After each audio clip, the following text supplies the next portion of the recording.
নমস্কার, আপনাদের স্বাগত জানাই লতাস কুইক কিচেনে। যদি আপনার এই ভিডিওটা ভালো লাগে তবে অবশ্যই লাইক, শেয়ার এবং সাবস্ক্রাইব করতে কিন্তু অবশ্যই ভুলবেন না।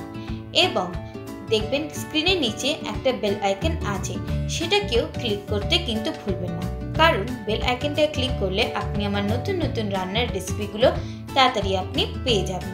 তো চলুন শুরু করি আজকের রান্না।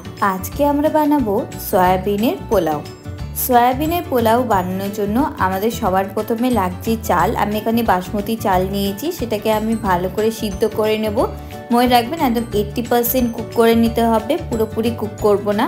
যে 80% কুক হয়ে যাবে আমরা ভাতটাকে এরকম ঠান্ডা হতে রেখে দেব। আর এখানে আমি নিয়ে নিয়েছি ফরচুনের সয়াবিন। সয়াবিনটাকে খানিকক্ষণ গরম জলে চুবিয়ে ভালো করে জলটাকে চিপড়ে আমরা এরকম ভাবে নিয়ে নেব। এরপর আমরা কড়াইতে সর্ষের তেল দেব। সর্ষের তেল গরম হলে তাতে আমরা সয়াবিনগুলোকে ভালো করে গোল্ডেন ফ্রাই করে ভেজে নেব নুন হলুদ দিয়ে। দেখতেই পাচ্ছেন একদম ভালোভাবে আমি গোল্ডেন ফ্রাই করে ভেজে নিয়েছি।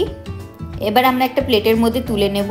আর এখানে আমার মশলার মধ্যে খালি লাগছে রসুনটাকে আমি থেতো করে নিয়েছি। লাগছে হলুদ গুঁড়ো, জিরে গুঁড়ো, ধনে গুঁড়ো, স্বাদ মতো নুন, লাগছে পেঁয়াজ কুচি, টমেটো কুচি আর কাঁচা লঙ্কা কুচি।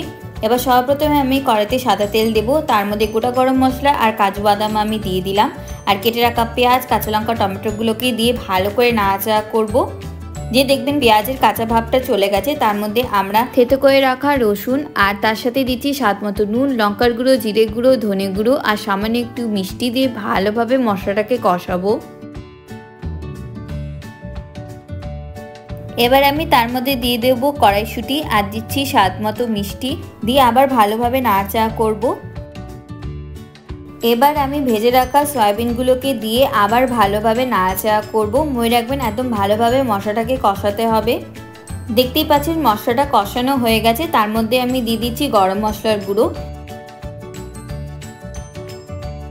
এরপর আমি 80% কুক করে রাখা বাসমতি রাইসগুলোকে দিয়ে দিলাম, দিয়ে ভালোভাবে নাড়াচাড়া করব। এরপর আমি তাতে অ্যাড করে দিচ্ছি স্বাদ মতো মিষ্টি আর দিচ্ছি ঘি।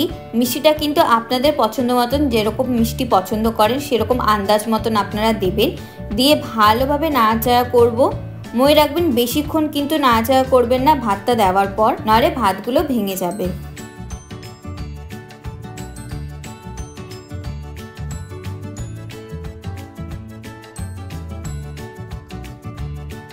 তৈরি আমাদের সয়াবিনের পোলাও। খেতে অসাধারণ লাগে, আপনারা অবশ্যই ট্রাই করবেন। আর এই রেসিপিটা ভালো লাগলে অবশ্যই লাইক, শেয়ার এবং সাবস্ক্রাইব করতে ভুলবেন না। ধন্যবাদ।